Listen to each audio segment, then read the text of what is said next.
There's a teaching in yoga called Tapas. Not the snacks.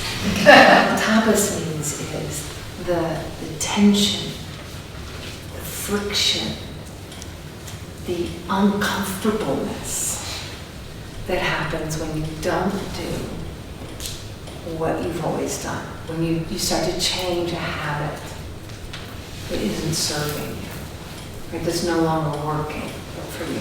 Right, like one of the great things about the holidays and then the detox is the holidays you tend to build up on your chocolate intake or your sugar intake or your eggnog intake or whatever it's doing. And then you're ready to make the change. You're like, oh my God, I've gotten way carried away. Time to change it.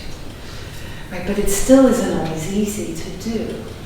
It still isn't always easy to do the practices that are going to take better care of you. Right, those self-care practices are not always easy because sometimes we just like to follow our sense of taste and say that that is what's going to fulfill us and make us feel better, instead of saying, wait a second, if I clean it up, if I clean house again, that's actually going to change something. And so that tension that happens in the moments of transformation,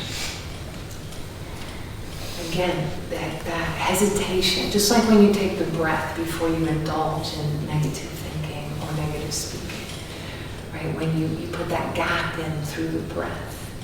Well, in this instance, you put the gap in through the breath between you and the action, right? It can be between you and the thought, between you and speech, between you and action, whatever it is.